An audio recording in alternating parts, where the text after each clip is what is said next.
सबसे पहले आप सभी लोगों को मेरी ओर से झारखंडी जोहार, जोहार, जोहार। धन्यवाद। आज यहां राबोरन संताड़ हपन को गो बाबा बोया मिश्रा मजियाड़ाम गुड़ित नायके आपे को अडी सरहाव। आज असम के इस तिनसुखिया डिस्ट्रिक्ट के इस मैदान में ऑल असम आदिवासी स्टूडेंट एसोसिएशन की तरफ से आयोजित इस महासभा में हमारे साथ आए हुए हमारे सहयोगी मंत्री, सांसद, विधायकगण, यहाँ आशा के रिजन जी, देवेंद्र जी और अन्य सभी एसोसिएशन के सभी हमारे सम्मानित सदस्यगण, आप सभी लोगों का मैं बहुत बहुत शुक्रिया, आभार प्रकट करता हूं। और विशेषकर आप यहां जो सामने बैठे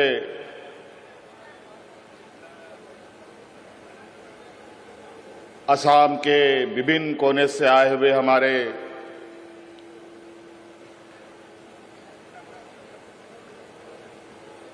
आदिवासी भाइयों, माताएं बहनें भी हैं, नौजवान भी हैं, छोटे छोटे बच्चे भी हैं, आप सभी का भी मैं हार्दिक अभिनंदन करता हूं। और विशेषकर मैं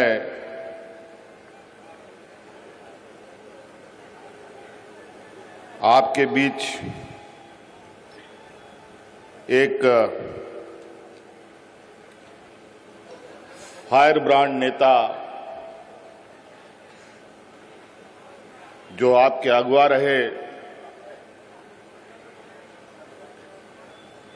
प्रदीप नाग जी को श्रद्धांजलि अर्पित करता हूं। और चूंकि असम की कुछ खबरों को भी मैं समय पर देखता हूं, कुछ घटनाएं कहीं ना कहीं हमारे बीच में या हमारे दिल के अंदर कई संवेदनाएं जगा के जाता है। आपके असम के ही जुबिन गर्ग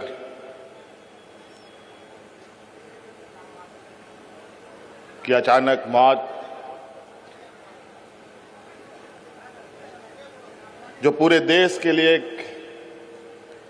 कहा जाए बड़ा शून्य छोड़ करके चले गए, उनको भी मेरी ओर से श्रद्धांजलि अर्पित करता हूं। और मैं अपनी बातें शुरू करता हूं। यहां विशेष रूप से आए हुए आप सभी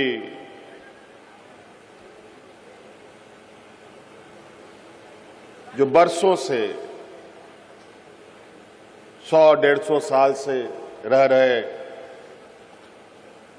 हमारे झारखंड के मूलवासियों,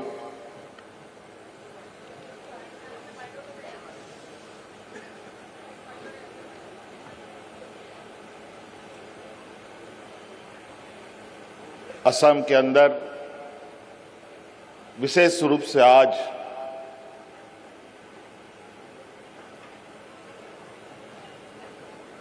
आप सबके तकलीफों को, आप सबके ऊपर हो रहे अत्याचारों के और आपके व्यथाओं को सुनने के लिए हम यहां आए हैं। हम लोग झारखंड से आते हैं और कहीं ना कहीं झारखंड का जुड़ाव भी आप लोगों का बहुत पुराना रहा है।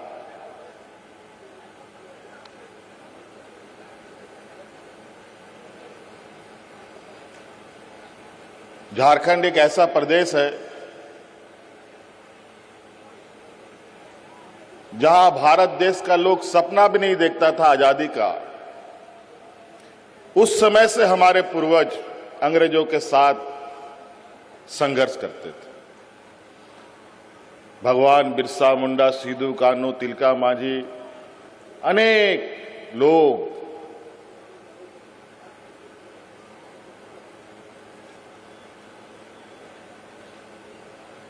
हमारे पीढ़ियों को बचाने के लिए, हमारे जल जंगल जमीन को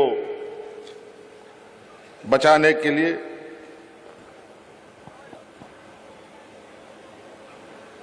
अपना बलिदान दिया। आखिर ऐसा क्यों? हमसे ज्यादा बुद्धि वाला लोग, पैसा वाला लोग, अमीर, ज्ञानी, सामाजिक रूप से मजबूत लोग भी हैं। वो लोग क्यों नहीं लड़े? क्यों ही आदिवासी सबसे पहले अंग्रेजों के साथ लोहा लिया? आप इससे अंदाजा लगा सकते हैं कि हम उस समाज के लोग हैं जहां हम अपनी हक अधिकार की लड़ाई के लिए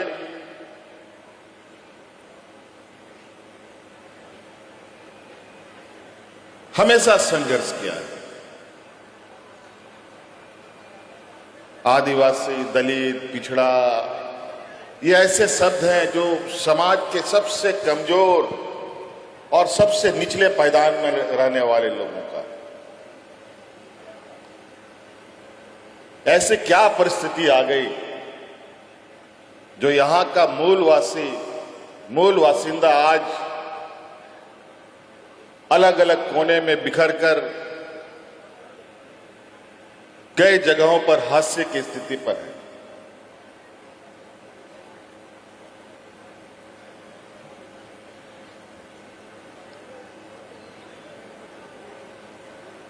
देश आजाद हुए 75 साल हो गए।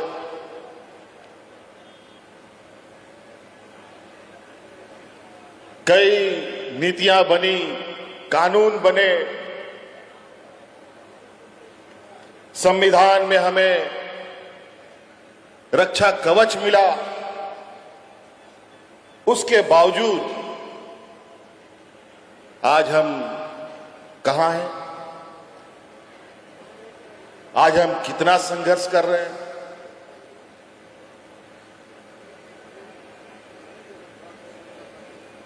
ये आप बहुत बेहतर तरीके से जानते हैं। और इसी संघर्ष के बीच में अलग अलग क्षेत्रों से ऐसा नहीं है कि हम कमजोर हैं।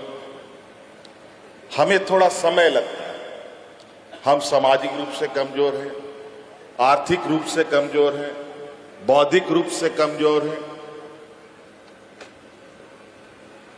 और इसी कमजोरी का फायदा बड़े लोग, सामंती विचार वाले लोग बड़ी चालाकी से उठाते हैं।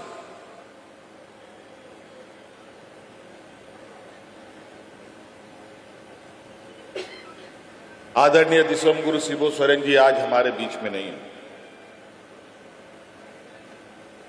जब उन्होंने अलग राज्य की परिकल्पना की तो बाजार का लोग हंसता था कि आदिवासी लोग राज बनाएगा, ये लोग तो हड़िया दारू पी करके पेड़ के नीचे पड़ा रहे। आज सच्चाई पूरे देश के सामने है। 2000 ईस्वी में अलग राज बन गया। ये बात सही है। उस समय यही नारा लगता था झारखंड में, कैसे लेंगे झारखंड, लड़ के लेंगे झारखंड। आदो बाबन बतावा झारखंड बन हथावा। ना मोबाइल, ना गाड़ी, ना मोटर, उसके बावजूद झारखंड के लोग झारखंड के लिए, झारखंड के जल जंगल जमीन के लिए चींटियों की तरह एकजुट हो जाते थे। राज अलग हुआ तो फिर मजाक का पात्र बना। आदिवासी समाज, अरे चलो राज तो बन गया, लेकिन राज पर तो राज हम ही लोग कर सकता है, ये आदिवासी लोग थोड़ी कर सकता है। और हुआ भी वही।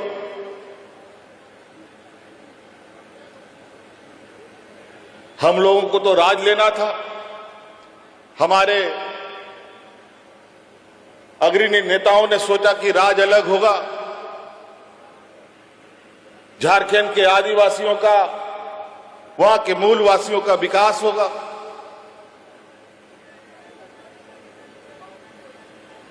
राज अलग करने में कौन कितना दिनों तक भूखा रह सकता है, आंदोलन कर सकता है, पुलिस का लाठी खा सकता है, उसकी जरूरत थी।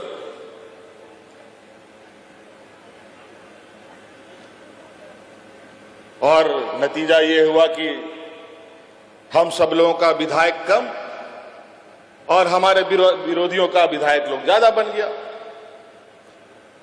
और लगातार वो लोग सत्ता में रहा। 15-16 साल से अधिक वर्षों तक उन लोगों ने झारखंड में राज किया, और झारखंड की हालत वो बना दिया कि अगर हम लोग फिर से कमाल नहीं संभाले होते तो शायद झारखंड बच नहीं पाता। इन 16-17 सालों में झारखंड में लोग भूख से मरने लगे थे। हाथ में राशन कार्ड लेकर के भात भात करके लोग मरा, हमने देखा। हम उन लोगों के घर भी जाते थे। आदरणीय गुरुजी उसमें बुजुर्ग हो रहे थे। फिर हम लोगों ने कमान संभाला। नहीं, ऐसा नहीं हो सकता, इतना हमारा पूर्वजों का जो बलिदान है, जो उनका खून बहा है, इतने महिलाओं का मांग का सिंदूर उजड़ा है, इतना नौजवान अनाथ हो गया है, इनका बलिदान को ऐसे नहीं जाने दिया जाएगा। हम लोगों ने कमर कसा, पूरे राज्य में संघर्ष यात्रा निकाली।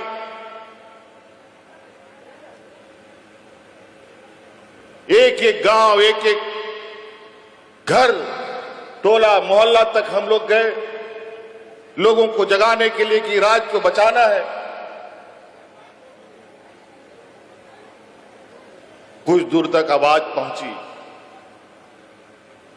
और बहुत मजबूत नहीं, थोड़ा कमजोर ही सही, सत्ता हम लोग के हाथ में आई।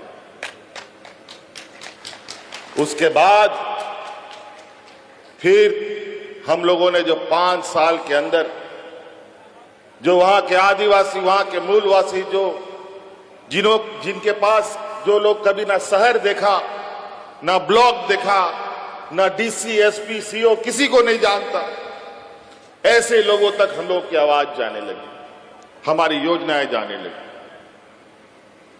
और अंतोगत्वा 2019 की चुनाव में जब हमारे विपक्ष प्रचंड ताकत के साथ राज पे राज जीते जा रहे थे, राज्य के नेताओं को डरा धमका करके ईडी सीबीआई करके जेल में ठूसा जा रहा था, हमारा भी बारी आ गया। हमारे राज्य में भी उन लोग धमक पड़े। पूरे कार्यकाल एन केन प्रकारेण सरकार गिराव अभियान चला, लेकिन हम लोगों ने भी मजबूती से मोर्चा संभाल रखा था। कई बार कोशिश हुई, जब जब उन लोगों ने कोशिश किया उनको मुंह की खाने पड़ी। और आज 2019 में वही झारखंड की जनता ने इतना बहुमत दिया कि आज तक उतना बहुमत के साथ कोई भी सत्ता में नहीं आया था।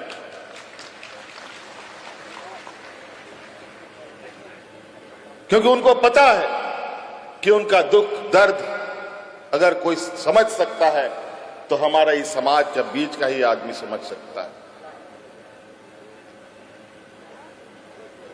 जो उनके तकलीफों को देखा हो, समझा हो, झेला हो।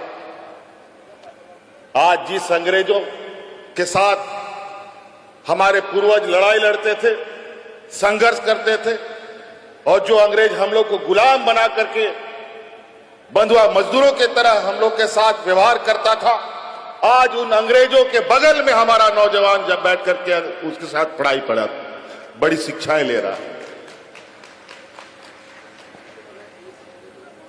कभी ऐसा भी था और आज भी ये दंश है, हम अपने ही देश के अंदर ज्यादा जुल्म देखते हैं। आज भारत देश में हम लोग हैं, लेकिन ये असम में, असम की स्थिति देखिए। भारत देश में रहते हुए हमारे यहां के आदिवासी अपना हक अधिकार, अपना मान्यता के लिए संघर्ष कर रहा है।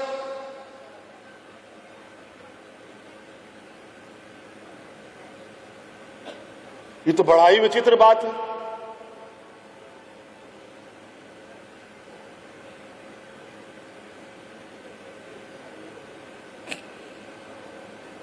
ये ऐसी विडंबना शायद बड़ा ही दुर्भाग्य है कि आज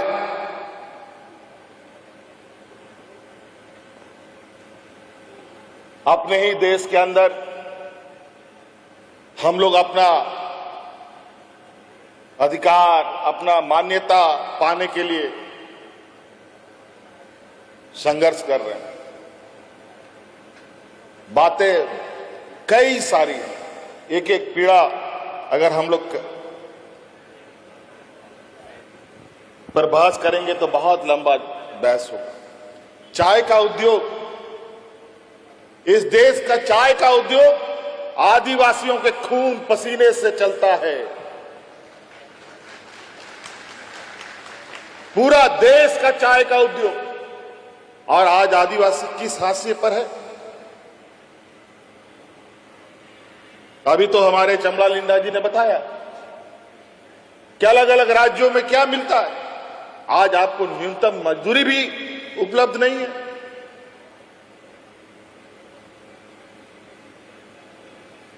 और ये लोग आदिवासियों के हितैषी कहते हैं। ये लोग कभी आदिवासियों के हितैषी नहीं हो सकते। ये लोग कभी नहीं चाहते कि हमारे आदिवासी समुदाय के लोग सामाजिक रूप से मजबूत हो, आर्थिक रूप से मजबूत हो, बौद्धिक रूप से मजबूत हो।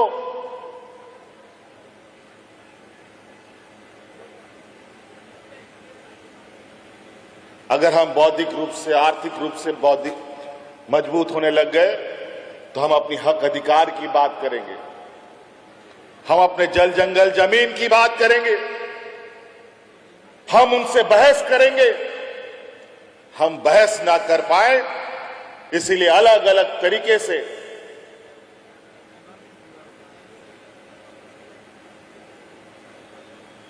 हम पर ये लोग जुल्म करने पर लगे रहते हैं। अगर यहां का आदिवासी, देश का आदिवासी, दलित, पिछड़ा पड़ गया, आर्थिक रूप से मजबूत हो गया, बौद्धिक रूप से, आज बाबा भीमराव अंबेडकर जी को इतना बड़ा विद्वान होने के बावजूद इन सामंती विचार वालों ने उनको नीचा दिखाने का कोई कसर नहीं छोड़ा।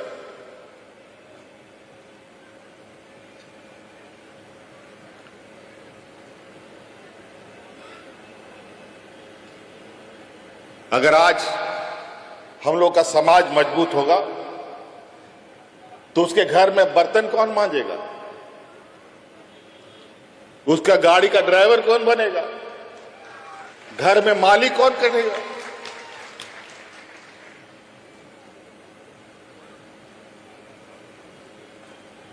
ये लोग इतने गरीब गुरुआ के प्रति, आदिवासी दलित पिछड़ों के प्रति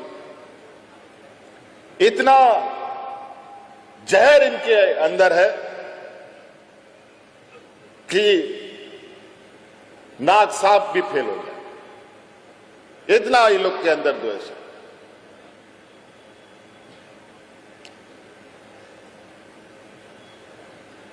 और अपनी राजनीतिक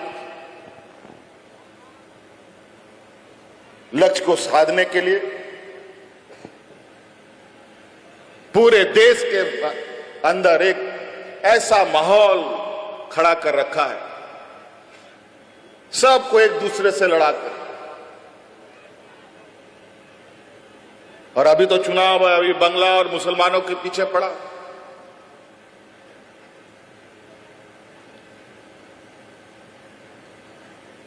अभी हमको पता चला है कि आपके इस कार्यक्रम को असफल कराने के लिए अगल बगल मंत्रियों का भी दौरा चल रहा है।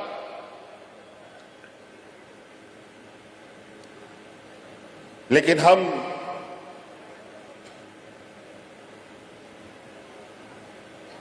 एक एक बूंद इकट्ठा करके घड़ा भरने वालों में से